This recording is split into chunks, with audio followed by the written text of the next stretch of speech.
Oke, selamat pagi jemaat yang terkasih. Kita bertemu lagi dalam persekutuan Selasa 29 Oktober 2024 pada hari ini. Kita akan awali persekutuan kita dengan doa yang akan dibawakan oleh Ibu terkasih Ibu Susi. Monggo Ibu. Ya, mari sebelum kita mendengarkan firman Tuhan, kita akan berdoa. Allah Bapa kami yang bertata di dalam surga, Bapa yang penuh kasih, Bapa yang kami kenal dan kami sapa di dalam nama Tuhan kami Yesus Kristus, Bapa sumber berkat dan pengharapan di sepanjang hidup kami. Kami mengucap syukur dan terima kasih Tuhan, Kau telah berkenan memberikan kehidupan yang baru untuk kami semuanya, setelah kami semalam bisa beristirahat dan pagi ini Tuhan, Kau memberikan kehidupan yang baru untuk kami. Mari Tuhan, Kau hadir di tengah-tengah kami, Engkau hadir di dalam setiap kegiatan kami dari pagi hingga nanti Tuhan, sehingga apa yang kami kerjakan, kami lakukan, semuanya itu berkenan di hadapan Tuhan.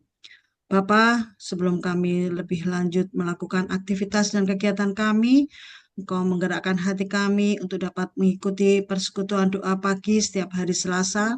Kiranya Engkau berkenan hadir menyertai kami di dalam kami mengadakan persekutuan doa pada pagi hari ini dari awal hingga akhir nanti. Kami berdoa Tuhan untuk Ibu Pendeta Abanita Kaban yang akan menyampaikan firman Tuhan untuk renungan PD hari ini. Biarlah Engkau akan naungi dengan kuasa Roh Kudus-Mu sehingga yang disampaikan seturut dengan kehendak Tuhan. Berkati Tuhan juga internet Zoom ini Tuhan sepanjang nanti. Biarlah hanya cinta kasih-Mu Tuhan yang terus kami rasakan di dalam kehidupan kami hari lepas hari. Bapa, hanya di dalam nama Tuhan kami Yesus Kristus kami berdoa dan mengucap syukur. Terima kasih Tuhan. Amin. Amin. Amin. Matur nuwun, Bude Susi. Kita akan membaca firman Tuhan sebagai perenungan kita pada hari ini terambil dari Yeskel pasal 14 ayat 12 sampai 23. Yeskel pasal 14 ayat 12 sampai 23 yang akan dibacakan oleh Pak D, Pak D terkasih, Pak Depri dan Pak Detri. Monggo, Bapak. Yesaya 14 ayat 12 sampai dengan 23. Dengan judul Hukuman Tak Terelakkan Lagi. Kemudian datanglah firman Tuhan kepadaku. Hai anak manusia, kalau suatu negeri berdosa terhadapku dengan berlaku tidak setia, lalu aku mengacungkan tanganku melawannya dengan memusnahkan persediaan makanannya dan mendatangkan kelaparan atasnya, serta melenyapkan dari negeri itu manusia dan binatang. Maka biarpun di tengah-tengahnya ada Nuh, Daniel, dan Ayub, tiga orang ini mereka akan menyelamatkan hanya nyawanya sendiri karena kebenaran mereka. Demikianlah firman Tuhan Allah. Atau kalau aku membuat binatang buas berkeliaran di negeri itu, yang memunahkan penduduknya, sehingga negeri itu menjadi sunyi sepi, dan tidak seorang pun berani melintasinya karena binatang buas itu. Dan biarpun di tengah-tengahnya ada ketiga orang tadi, demi aku yang hidup, demikianlah firman Tuhan Allah. Mereka tidak akan menyelamatkan baik anak-anak lelaki maupun anak-anak perempuan. Hanya mereka sendiri akan diselamatkan. Tetapi negeri itu akan menjadi sunyi sepi. Atau kalau aku membawa pedang melawan negeri itu, dan aku berfirman, hai pedang, jelajahilah negeri itu, dan aku melenyapkan manusia dan binatang dari sana. Dan biarpun di tengah-tengahnya berada ketiga orang tadi, demi aku yang hidup, demikianlah firman Tuhan Allah, mereka tidak akan menyelamatkan baik anak-anak laki maupun anak-anak perempuan, tetapi hanya mereka sendiri akan diselamatkan. Atau jikalau aku mendatangkan sampar atas negeri itu dan aku mencurahkan amarahku atasnya, ya darah mengalir yang melenyapkan dari negeri itu, manusia dan binatang, dan biarpun Nuh, Daniel, dan Ayub berada di tengah-tengahnya, demi aku yang tidur,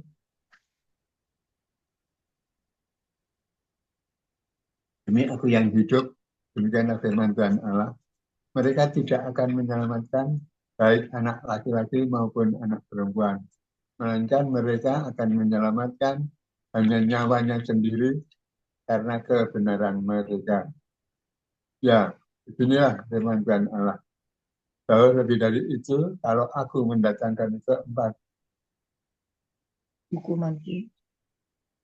hukumanku yang berat, yaitu pedang, kelaparan, binatang buas, gampar atas Yerusalem untuk melenyapkan daripadanya manusia dan binatang. Tetapi sungguh akan tertinggal di sana orang yang terluput, yang mengiring keluar anak-anak laki-laki dan perempuan. Lihat, mereka akan datang kepadamu, dan kamu akan melihat tingkah laku mereka, dan kamu akan merasa terhibur tentang malapetaka yang kudatangkan atas Yerusalem. Ya, tentang segala-galanya yang kudatangkan atasnya. Mereka akan menghibur kamu kalau kamu melihat tingkah lakunya, dan kamu akan mengetahui bahwa bukan tanpa alasan ku berbuat segala sesuatu yang ku berbuat atas. Demikianlah firman Tuhan Allah. Oke, matur nuwun Bapak-bapak terkasih, Pak Pri dan Pak Kecil, Tri. Mbak. Yang berbahagia adalah setiap kita yang membaca, merenungkan, dan melakukan firman Tuhan dalam kehidupan kita sehari-hari. Nah, Bapak Ibu terkasih, pada saat ini ketika kita baca firman dari Yehezkiel pasal 14 tadi, mungkin di kepala kita agak sedikit seram ya, seram dalam arti, wah ternyata Tuhan ini kalau sudah mendatangkan penghukuman, sudah marah kok rasanya seram gitu ya. Dan di satu sisi bagi kita yang mungkin sudah memahami Alkitab dengan segala dinamikanya, kita akan satu sisi berpikir ini beneran Tuhan yang berbicara gitu ya. Lagi dan lagi kita harus lihat konteksnya ya, Bapak Ibu terkasih, jemaat yang terkasih, ketika kita merenungkan sebuah firman, terutama ketika firman ini sampai dalam konteks di mana Yehezkiel sedang menegaskan begitu ya, bahwa Yehuda yang ada di Yerusalem itu sudah pada tahap kekacauan yang sangat-sangat kacau, ibaratnya sudah benar-benar luar biasa jauh dari Tuhan, sehingga seolah-olah pengampunan itu tidak mungkin diberikan lagi. Pintu kesempatan itu seolah-olah sudah ditutup, dan Allah serius dalam menunjukkan keadilannya. Allah serius dalam menunjukkan bahwa Ia tegas terhadap kita ketika kita jatuh dan jauh dari Dia karena dosa-dosa kita.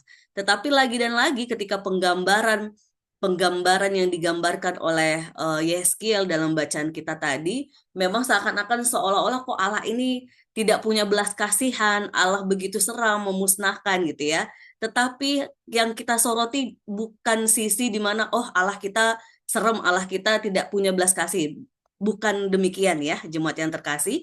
Tetapi yang mau kita lihat, bagaimana sebenarnya di balik pesan yang kita baca hari ini, Allah sedang ingin meneguhkan kita, Allah sedang ingin menuntun kita, bahwa ketika kita berbicara keselamatan, itu tidak bisa mengandalkan hanya orang lain ataupun orang-orang benar di sekitar kita, atau misalnya kalau kita di konteks sekarang pernah dengar ya Bapak Ibu terkasih, ayat Alkitab yang satu orang diselamatkan dalam rumah, maka seisi rumah akan diselamatkan. Pernah dengar ya?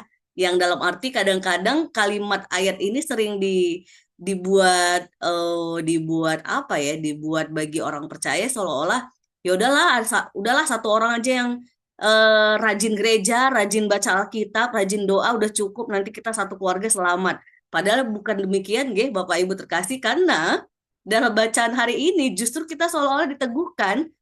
Sekalipun ada siapa saja tadi 3 tokoh Alkitab, Nuh, Daniel, Ayub. 3 tokoh yang kita tahu bahwa si Daniel begitu setia dengan doanya, Nuh yang begitu dengan kemerosotan di sekitarnya dia tetap saleh, Ayub pun dalam kehidupannya kita tahu di Alkitab dikatakan sungguh-sungguh taat dan setia, bahkan sekalipun sudah menderita tetap setia dan setia pada Allah yang maha besar dan maha kuasa itu gitu ya. Bacaan kita tadi meneguhkan bahwa sekalipun 3 orang ini ada di sekitar kita, dia tidak bisa menyelamatkan kita. Mereka hanya menyelamatkan dirinya sendiri karena kebenaran yang ada pada mereka yang mereka kerjakan dan perjuangkan. Ini secara tidak langsung mau meneguhkan kita, jemaat yang terkasih, bahwa ketika berbicara penghakiman, penghukuman dari Tuhan, kita tidak bisa mengandalkan orang lain. Kita tidak bisa mengandalkan salah satu dari anggota keluarga kita yang sudah setia dan taat. Tetapi justru kita dituntut untuk memakai kesempatan yang Tuhan berikan, hiduplah benar dan hiduplah memperbaharui diri, berubah dari apa yang seharusnya perlu diubah, yang tidak benar, yang kacau menjadi benar dan baik begitu ya. Maka untuk itu jemaat yang terkasih, dalam konteks firman kita hari ini kita diteguhkan beberapa poin penting. Yang pertama, mari pakai kesempatan yang ada untuk terus membaharui diri berjalan dalam kebenaran dan terang kasih Tuhan. Ini yang pertama, karena ketika kita punya kesempatan hari ini masih hidup saja, sebenarnya ini kalau dilihat dari kacamata rohani, maka kita sedang diteguhkan untuk Tuhan, apa yang masih perlu aku ubah dalam diriku, apa yang masih jauh dari Tuhan yang dalam hati, jiwa, dan pikiranku yang sebenarnya aku harus sadar dan aku harus minta ampun begitu ya. Apa yang seharusnya yang bisa aku lakukan untuk mengerjakan apa yang menjadi keselamatan Tuhan dalam kehidupan ini. Karena hari ini belum tentu menjadi hari yang panjang buat setiap orang percaya, dalam arti besok masih ada, lusa, bulan depan, tapi gitu ya. Hari ini, ya hari inilah kesempatan yang Tuhan kasih, dan itu harus kita syukuri dengan merayakan cinta Tuhan dan berjalan dalam kebenaran. Yang kedua, kita diteguhkan untuk tidak mengandalkan orang lain yang sudah berlaku benar. Seperti yang tadi saya bilang di awal ya, jangan merasa sudah tenang kalau tahu bahwa pasangan kita, anak kita, atau siapapun lah di sekitar kita yang sampun rajin baca Alkitab, doa, persekutuan, dan lain-lain gitu ya.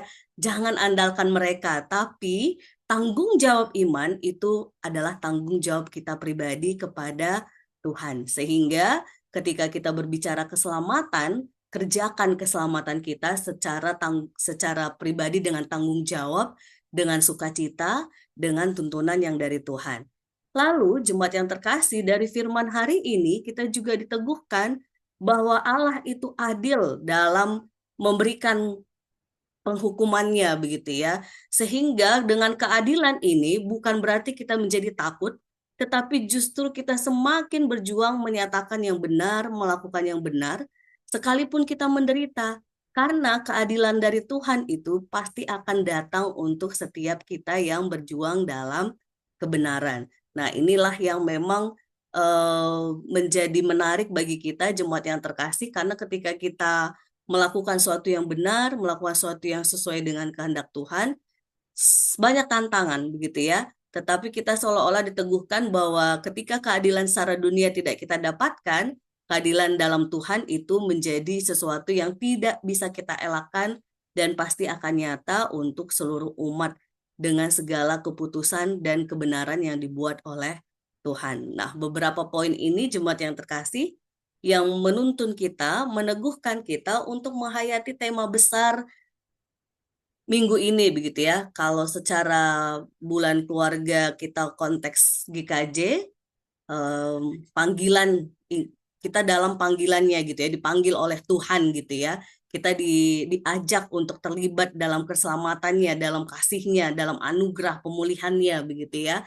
Maka setiap kita pun saat ini, hari ini dipanggil untuk merayakan keselamatan kita.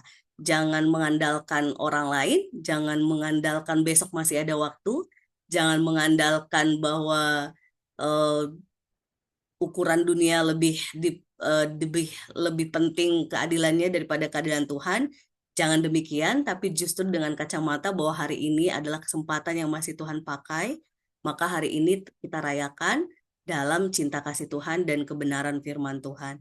Untuk itu, jemaat yang terkasih, selamat menghayati panggilan Tuhan dalam kehidupan kita, karena dengan demikianlah kita dapat dipulihkan. Keluarga kita dipulihkan, orang-orang di sekitar kita dipulihkan. Karena pemulihan itu terjadi ketika kita mau berseru dan datang kepadanya dan menerima panggilannya. Tapi kalau sebaliknya, maka pemulihan itu akan jauh dari konteks kita masing-masing gitu ya. Pemulihan ini bukan hanya sakit menjadi sembuh, nggih, tapi pemulihan dalam arti hati yang terluka menjadi sukacita, hati yang tidak damai menjadi damai, hati yang gelisah menjadi tenang, itu menjadi sukacita bagi orang-orang percaya yang mengandalkan Tuhan. Selamat menghayati keselamatan dari Tuhan, kerjakan keselamatan kita, pribadi lepas pribadi dengan tanggung jawab dan sukacita.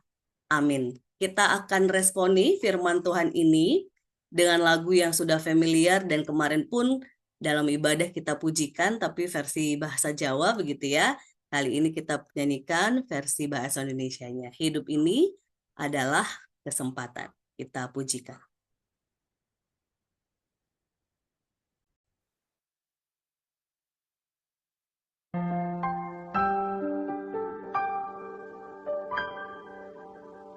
Hidup ini adalah kesempatan.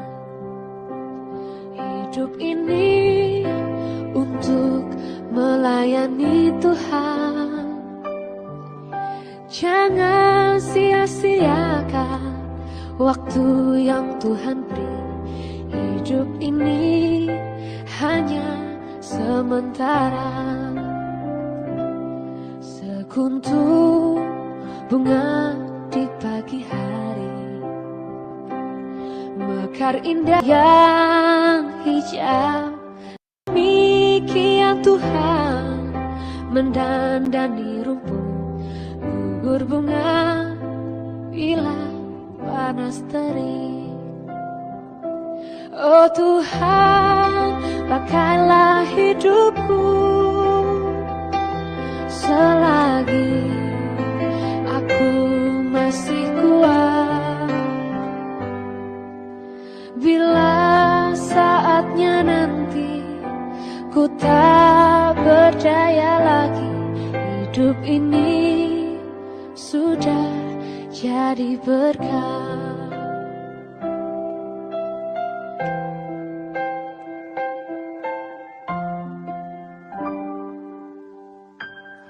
Hidup ini adalah kesempatan. Hidup ini untuk melayani Tuhan. Jangan sia-siakan waktu yang Tuhan beri. Hidup ini hanya sementara. Oh Tuhan, pakailah hidupku selagi aku masih kuat. Bila saatnya nanti ku tak berdaya lagi, hidup ini sudah jadi berkah. Mari kita bersatu di dalam doa. Sungguh ya Bapa, kami menghayati ketika kami masih hidup hari ini, kami masih Tuhan berikan nafas kehidupan, itu semua karena cinta kasih Tuhan, anugerah Tuhan yang masih memberi kami waktu untuk merayakan hidup ini dengan cinta, dengan terang dan kasih serta kebenaran yang datangnya dari Tuhan. Kami sadar Tuhan ketika kami menerima firman hari ini, bahwa seringkali manusiawi kami mengandalkan orang-orang di sekitar kami, mengandalkan keluarga kami, ataupun mengandalkan hal-hal di luar kami untuk keselamatan kami.